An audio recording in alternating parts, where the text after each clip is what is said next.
And we're back, episode 2. Our special guest, Stefany, aka Stef Tatts, tattoo artist at the shop.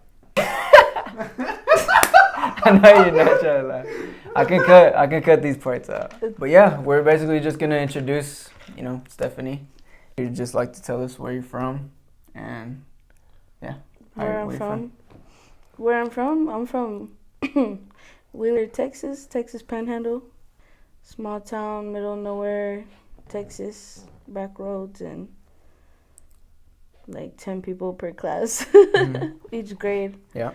But I grew up going to California and LA, and Ivan and I were just talking about how we actually our families are from the same neighborhood of East LA, which is pretty rare, honestly. If I want to think about that, it's not a lot of people from that area in this area, so it's crazy how our paths are just kind of all intermingling and intertwined. But yeah, pretty much grew up Texas Panhandle. Up until I was 16, I moved to Amarillo, which is where we are today. We're at Puppeteer Inc. In Amarillo, Texas. Yeah, I mean, pretty much been doing art since I was 6 years old. I mean, my mom put me into private art classes because, where we're from, they don't have a lot of, extracurricular, if you're from small town Texas, sports is pretty much, the first thing, everybody's outlet. Which I tried sports, and I enjoyed sports, but I really found most of my being able to express myself and find myself as I was growing up was through art. So I started taking art classes when I was 6 years old because my mom kind of saw that. And, since then, I just never really let it go. To answer that question, yeah. I'm from the Panhandle, and I've been doing art since I was 6 years old. Nice. Yeah, I'm Ivan Mejia, the other tattoo artist at Purpose, Barber and Tattoo. I'm back at it with another podcast. Yeah. I guess. Yeah. How'd you feel about that first one? It was okay. It was nerve-wracking. Something we're not used to. Yeah. I mean, I cut hair and I tattoo. I'm not at all famous or used to cameras being, recording me all the time. But, we'll get through it. It's new. We're starting something new. We're trying it, and that's what counts, Yeah, so it's something we can look back on and be like, we kind of cringe at it first, and then we see the progression, and we're getting, better, bigger, just bigger people around the Panhandle, and maybe even across the country, You never know who we can have on here, so. From the Texas Panhandle, how did you end up in Amarillo? I think you started here, Puppeteer? Yeah, tattooing, yes. I started tattooing at 21. I was about to be 22, but I started tattooing, my apprenticeship right before I turned 22, so it'll be 6 years in July that I actually, came in here, and basically what happened was, I didn't know this at the time, but Texas doesn't really have, a licensing department as far as, how you enroll, kind of how y'all as barbers enroll into, barber school, and you have your hours and your curriculum that you have to meet. I wasn't aware, but Texas doesn't really have a lot of that, or really any of that, so when I was starting to look for an apprenticeship, I was in college, and I kind of just wanted to, I guess I didn't even realize I was asking for an apprenticeship. I just kind of wanted to be able to hang out at the shop and answer the phone, take out the trash, be, pretty much around those artist type of people, just to kind of see how they did it, because I didn't even know where to start, being raised the way that I was raised in a predominantly Catholic, conservative kind of household, tattooing was complete taboo for me. So I didn't even really know where to start going into it, and Puppeteer was the first place that really gave me a chance to just hang out, and kind of just went from there.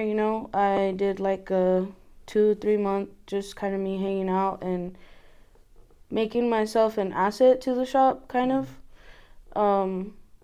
showing that I wanted to be a apprentice, and then I just went from there. I did a 2-year apprenticeship and 1 year as a walk-in artist, and then that's my story here in the Panhandle. After that, I went to Kansas City for about a year and a half, almost 2 years, and then I came back, and I just kind of been working my way through. I think it's pretty funny that you say that you come from a religious household, because I did too, and it was the same thing. It was taboo for us. Like my household was really religious, and it was the exact same thing. Like tattoos were the furthest thing away from like anything my family did.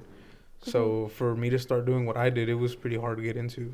Just being introduced into the world. I think for me, what was kind of like shocking going into it was making the decision to not have my family's like complete and utter like blind support. Like somebody's like, well, I'm gonna go to school to be a lawyer, I'm gonna go to school to cosmetology or something. Like I said, especially in Texas, there's not even any real like certificate or license or anything that you can get. So it's kind of like you're just like really winging it and hoping that somebody's gonna show you the right way, or that you're gonna land at the right shop, or So how do you explain that to somebody that comes from our kind of background? And for them, now that I've been doing it for this long, 6 years into it, it's a lot easier for me to kind of show my kind of dedication and how it's paid off. But at first it was kind of wishy-washy. Maybe my mom had a little bit of concerns as to how she put her money into my art education, but for me it's like I wouldn't go back. I wouldn't change it for the world. No. So how did you get started? I guess like you said, you started in 6th grade, right? In art class. Yeah, no, honestly, probably sooner. I was 6 years old, so what is that, like 2nd or 3rd grade? Yeah. Probably.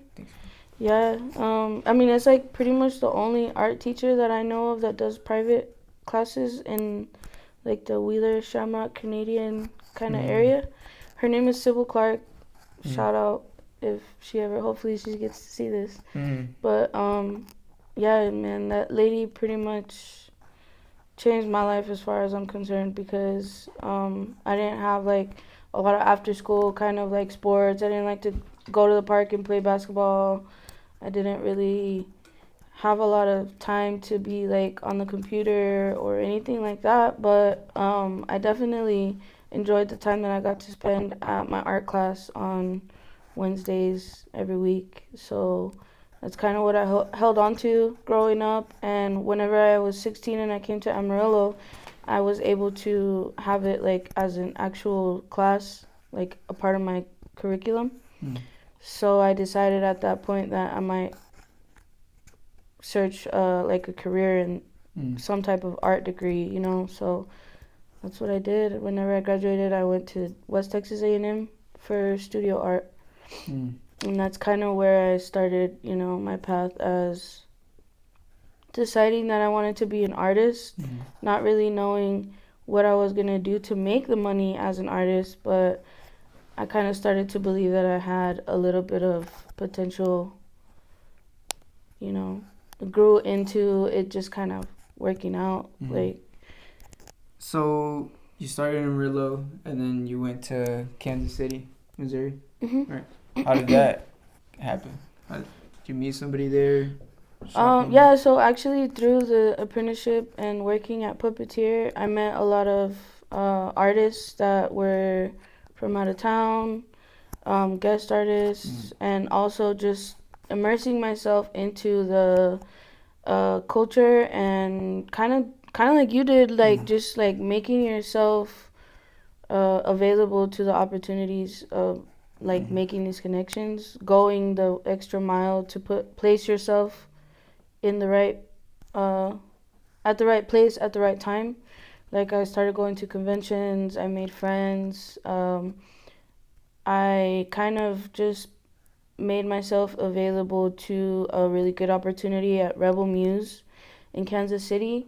They allowed me to move and transition with like a little bit of a safety net, you know, which is always good. I feel like I found some really good people that just gave me a really good opportunity, and I was able to make the move because I was at a point in my career where I wanted to like just learn more and be, like I said, like grow.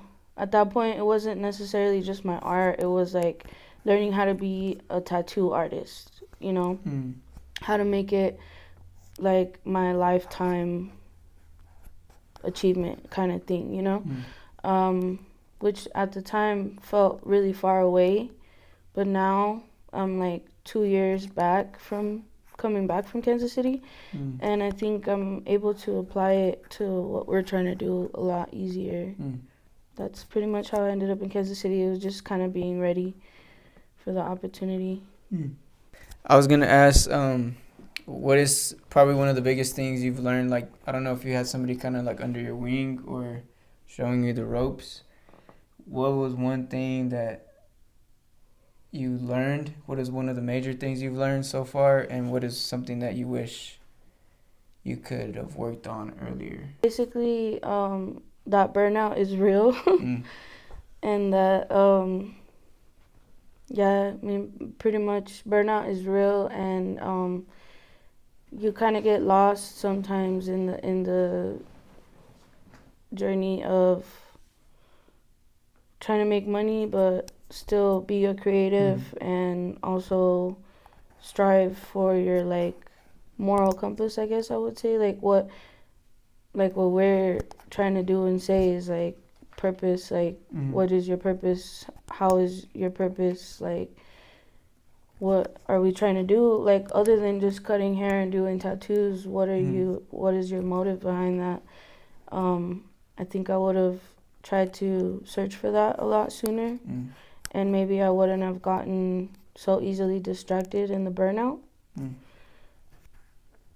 Had a little bit more stamina. Like if you think about it in like sports terms, or I guess my nephew's been doing a lot of track, so I think about how that applies. Like if you're a long distance runner, you don't try to start sprinting off the bat, you know? You kind of try to pace yourself because you know that the end goal, you're going to need a lot more energy because it's going to take longer. So I think I would have liked to realize, if I would have realized that sooner, I would have known that. That's a good analogy, because I learned, I guess psychological burnout, because I really wasn't in it, like physically I wasn't burnt out. I could go, but it's easy to get excited and just like boom boom boom, like not want to stop until you realize that you're like 10 projects in and head everything underwater. Else is out of whack, you know? Yeah, exactly. And that's something that I realized, because you know I had people around me that love me dearly and could tell me, you know, they're telling me things that I'm not, but I'm over here denying it. They're like, oh, you know, you're being rude, or you're not listening to me, and I'm like, I'm not that type of person. But it's because my head was so underwater in the work that I couldn't realize, like, oh shoot, they're seeing a side of me that I don't see. That's good, actually. That means that you're surrounded by the right type of people, because not everybody needs to be always told that they're right. Yeah. You know. Yeah. And that's something. Yeah, it's something that I feel like a lot of people. It could even like. You don't want to get lost. You don't want the passion to get lost while you're so deeply working, because, I don't know. I haven't felt that way, but I know I've seen some great people in the industry get lost because of burnout. And you're like, dang, like you had a lot of talent. Like what happened? And they're like, shoot, I just didn't like it anymore. And you're like, fuck. It really happens. I feel like that analogy, you know, running at your own pace really makes sense, because I've come to, I mean, I'm only 2 in a years 2.5 years in, and I know how to like pace myself now. Like I can grind for like 4 months and take a little, nice little trip. Yeah. And I feel like that's perfect for me because I can grind for 3 months, take a little, sit back, reflect. Okay, we're here, we're making progress, this and that, and then I go back in the shop, reassess it, and that to me, I found that to be like the sweet spot right there, to where I don't like to sit back and reflect because sometimes people are telling me like, oh, you're working too much, you're doing too much.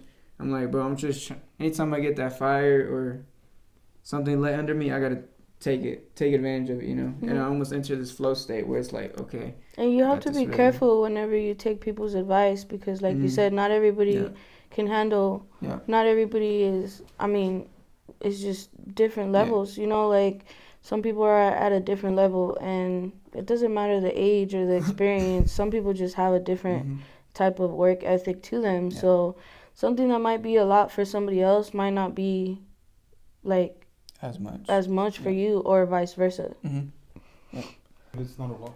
If it's not a lot, if you're tired mentally or emotionally, you're tired, and nothing's gonna change that. Yeah. If you got, like you said, 10 projects, whatever you got going on, let's say you just have 2, it's not that much work. But or if you got one more haircut left, if you're burnt out, you're tired, and whichever way, emotionally, physically, or whatever, you're tired, and that's definitely real. And it can affect people's mentality on whatever career it is that they have. Because no one started a career saying like, man, I hate doing this, I'm going to start doing it. Everyone starts something because like, hey, this is interesting, let's try it. Because they like it. It catches their eye. And for you to stop doing something that you love and that you would actually like to do, it's it happens to a lot of people. It happens to a lot of people, and it's sad. I think us going through this, going through this and having interviews like this, because these are hard conversations to have. Okay. And I feel like a lot of people in our generation, the youth, have hard times venting to people like that. So I feel like us doing this kind of shows people vulnerability. Like it's cool to talk about your feelings. Like you need somebody to talk about it because, there's something going on too. People taking their own lives. So suicide and suicide prevention. Sometimes they just need somebody to hit up, talk. Hey, phone call too. Right. And that's where it's like, you need more people like that around, especially like in our area. There's a lot of manly, I guess harvest, welding, these tough jobs, oil rig, welding. You gotta. It's like you grew up in that, we know about that because we grew up in it. Yeah. So. Yeah. And it is good that I think, especially you, because you're a guy and you're a man. You're grown, and now it's hard for me to look at that sometimes and be like, hey, my little cousin. You're a little boy to me, Yeah, but you're a grown man now, and kids are looking up to you, which I think is awesome because of all the people that they could look up to. Like, you're not kind of putting that persona of like macho, kind of like you don't mind talking about your feelings. We're all growing into it, but also like it's just good to be able to, like you said, talk about your feelings, express your feelings, and let people know that it's okay to have them, period. Yeah, I'm talking about them to someone, whoever. Like Sway has said it multiple times before, he wants Purpose to be a safe haven, and I'm sure everyone up there is like, man, they're wonderful people. Like, I'm sure if you come up to anyone in there and you're like, yo, I've been going through this, man. Even if you're getting a haircut, it's natural for people to sit in the chair and be like, hey, this has been going on or that's been going on. Like, it's definitely a safe haven for whatever y'all have issues with, or if y'all need help with anything. Everybody in there's a wonderful person, and I'm sure everyone will hear you out. Like, we want to be there for whoever, Yeah. We know everybody's been through it, whether they say it or not. Everybody's been through something, and we've been through things, and everybody else has a story. Yeah, everyone has a story. So why not share it? Yeah. So you went to Missouri and then came back to Amarillo, and then now you're at Pampa. I guess your transition from Amarillo, because Amarillo was probably like what, a year, 2 years maybe, 2 years, and then now you're 7 months in Pampa, right? Yeah, I guess this month would be 7 months. What made that transition? Cause it's not easy going from Amarillo to a smaller market. In Pampa. Yeah, in Pampa, you know. So like, I guess what made that transition? You know, going to Missouri, then back to Amarillo, then to Pampa. Which Amarillo's still a big city. Yeah. You know, they have the customers. Yeah. I guess what made the transition, or what made the decision to make the transition, was just kind of I guess, like you said, like growing up in this area and learning how to scale your business on a bigger market. I just kind of made it like a no-brainer for me to be able to do it at a smaller market, especially because it's where like we're from. So I already have kind of like a client base. So learning how to scale it, all I had to do was scale it at a smaller level than what I did whenever I, for example, started off in Amarillo or moved to Kansas City. Basically, it was just me deciding that I was going to make it work one way or another, because the other option was to, keep doing what I was doing, which is not bad. I wasn't unhappy, but I knew that I could do better. Basically, I grew up playing Monopoly, so I kind of figured I could, do the same thing in real life. Yeah. So now that you've been in Pampa for almost 7 months, half a year, what has it been your experience so far? Like, was it easy? Was it hard? Was it like, how do you feel like? I mean, it's still hard every day.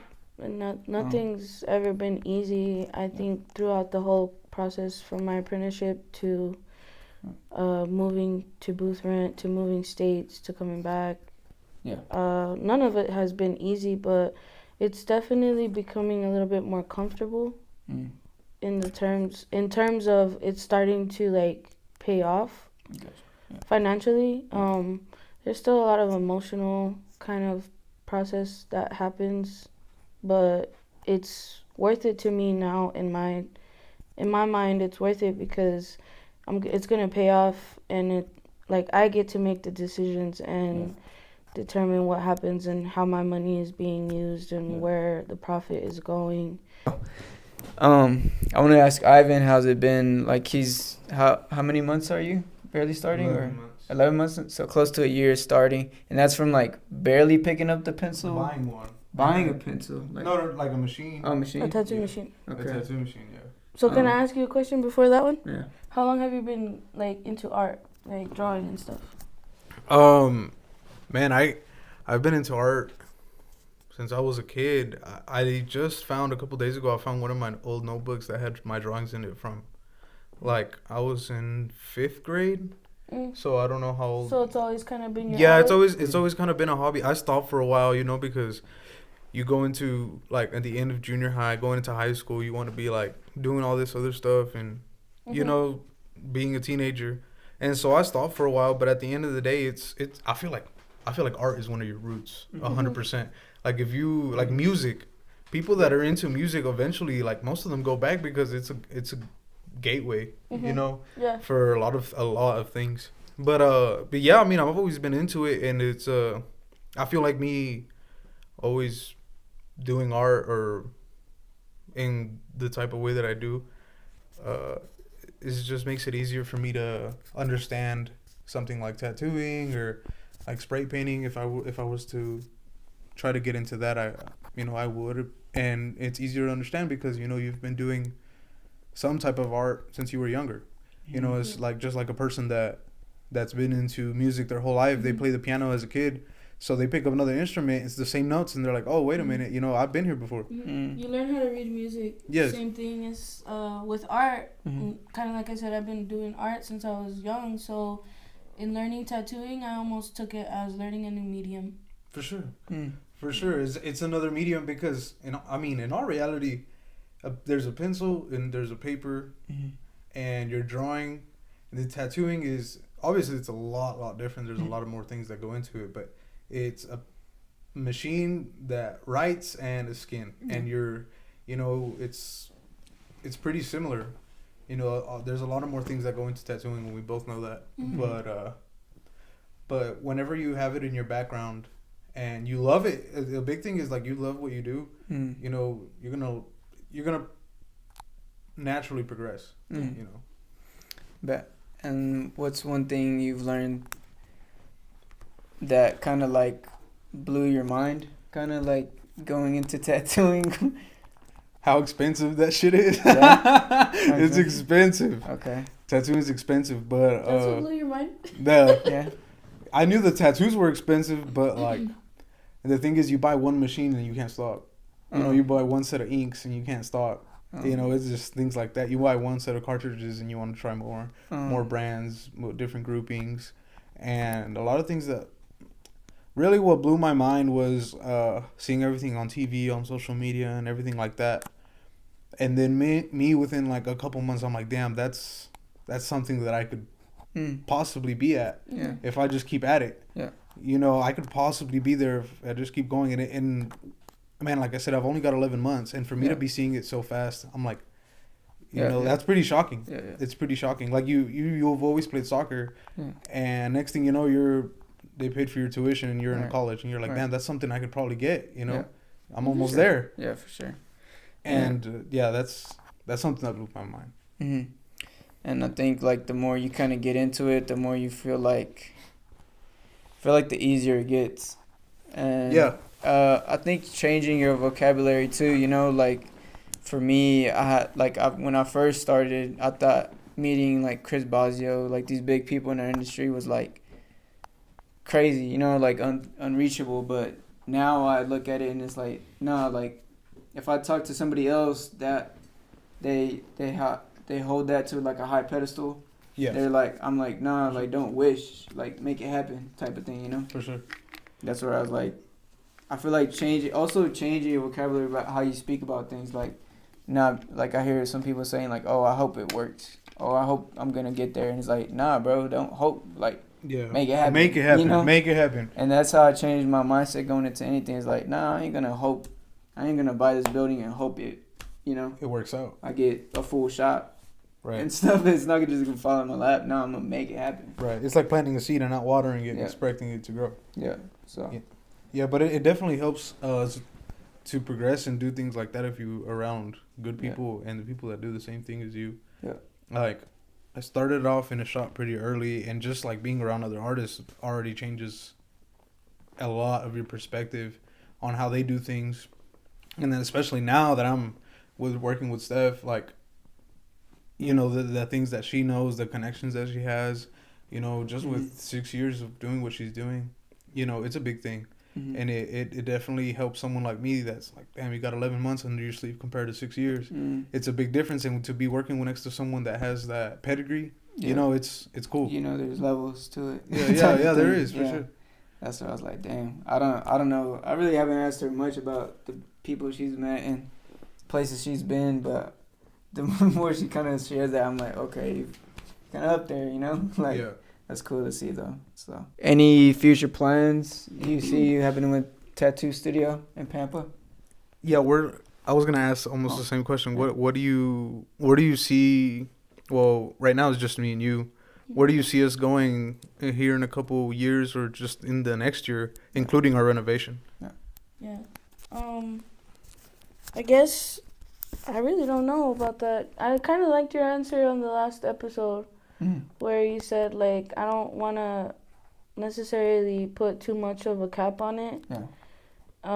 But I do see it going far. Even if there's just 2 or 3 of us in the space that we have at that location, I definitely see it becoming something more for like an outreach kind of Oh. program Mm-hmm.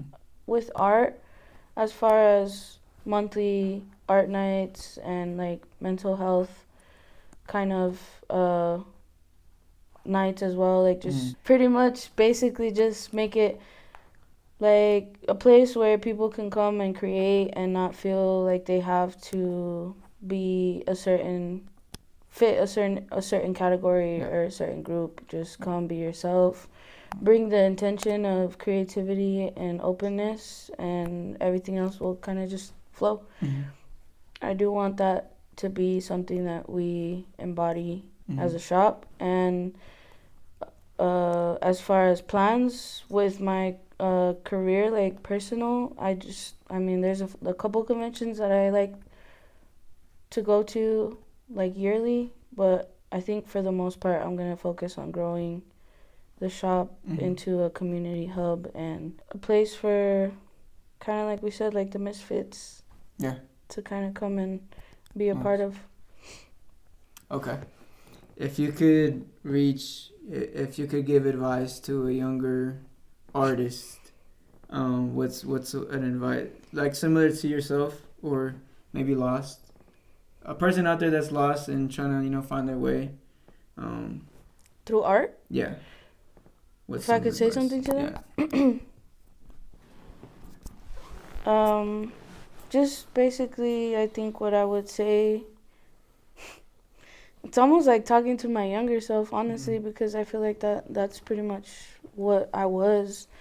I would just say, like, don't give up. Don't think that art isn't gonna take you there or isn't gonna be the light in the dark tunnel, because a lot of people give up in thinking that it's not gonna provide a living or you're not gonna be able to sustain yourself from it, when truly, even though we are in 2025 and the stock market and financial situations and whatever you want to say, I think personally, if you dedicate your time and hone your craft, even if you're not that good right now, you can get there by putting in the time and the effort. So yeah, definitely, for sure. And I also want to say one thing, because you said what would you tell a younger artist? Well, fortunately, I am the younger artist that she works with, and so I get a lot of that from Stefany on a day-to-day basis. Like, I get what would you tell a younger artist? Well, she tells me everything. He's like, let me answer that. Let me answer that. But one thing I like is that, I think Stefany's just like this all around. But I'm like, hey Steph, like I've been wanting to do this, and then she was like, you can do it. Yeah. You can do it. Let's put the work in. Yeah. So I think that's a big thing that she has, and I really do think she's like that genuinely with everybody. It doesn't really matter with tattooing, but yeah, she definitely pushes me to be a better artist. She.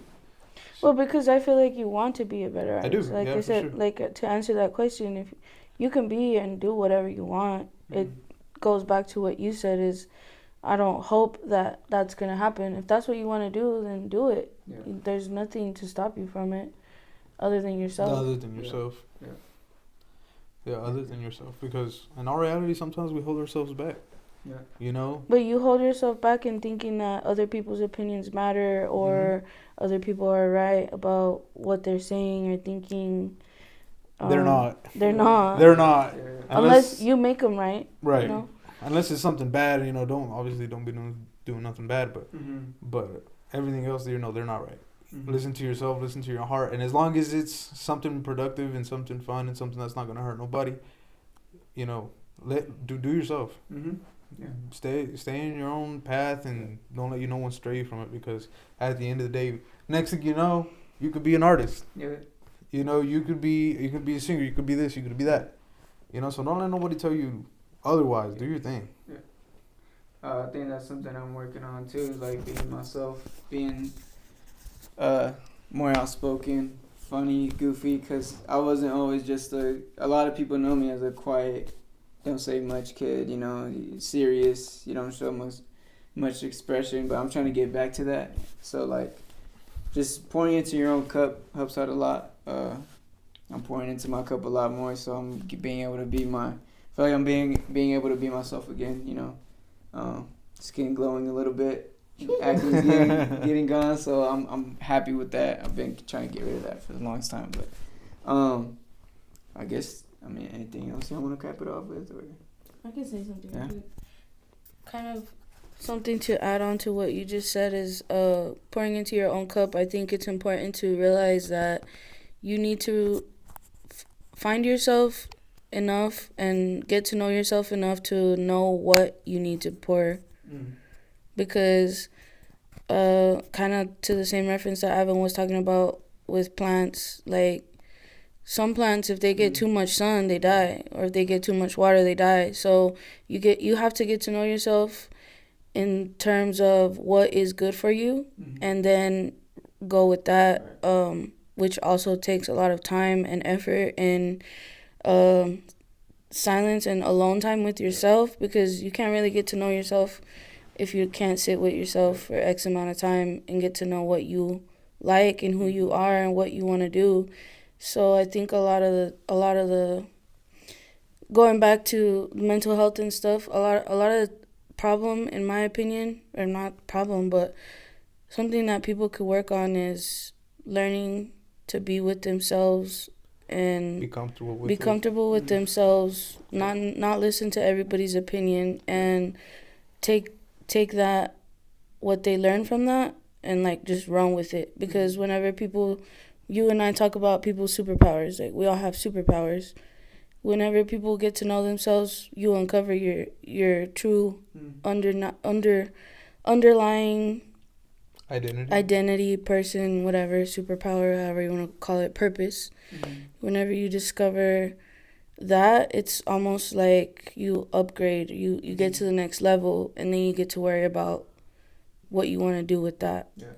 So to kind of cap it off, I guess for me is just, everybody take whatever it is that you're thinking of, whether it be art, barbering, music, financial, like anything, and push it to the limit, because you don't really know what that could be. Truly, where you can where you could end up with it, because we're all small town kids from from the Panhandle. So, and this is nothing right now. You know, this podcast, this video, everything we're doing right now, the events that we're having, nothing's big, nothing's major. But how do you expect to have something big if you don't start small? Yep. For sure. And that's why I like starting things, because a lot of people don't know how to start them until they kind of see us starting them, and like, oh, what the heck, that's cool. It's doable. We don't even know how to start it. Yeah. I like that about you too, because you just do it. Like, something I learned from Sway is you don't have to have a whole plan. Sometimes you just gotta do it. You say you want to do it. So be on the lookout. We got mental health coming up this month. No, it'll be in July. Yes. So art nights, mental health awareness. Different art shows for the community. We're gonna do. This is coming soon. I'm gonna go to Wheeler Chamber of Commerce, and we're gonna bring back 3-on-3 tournament at the park. So so it's gonna be cool. I'll record behind the scenes too, to show y'all the process and how easy it is. Me being a smaller, youthful kid, I'm gonna probably be the youngest one in there, trying to make something happen, and the older people in there are gonna be like, okay, this is more of the people we need in here to bring more youthful and make changes and bring the community back, Yeah, because sometimes people that are younger, they don't care about things like that. Yeah. But it's about getting everyone back on it. At the end of the day, we're all part of the community. We all live right next to one another. Yeah. So we gotta work on it. Me and my friends, we always talk about like, oh, remember we used to hoop back here, these 3v3, and I'm like, but we can bring it back. We can make it happen. So, stay tuned for that, and think that's it. Oh, we got more guests coming in, so we'll drop this upcoming Friday. Next Friday we'll have somebody else bigger come on. So, lot of you know, lot of upgrading. So we got Stef. I think we still got some more people to introduce. Mark, Mizzy, Ro. So we still haven't come up with a name for it yet. So we've been saying Purpose Pod Talk Chop Todd Corn on the Cob. All right. So stay tuned. That's a wrap.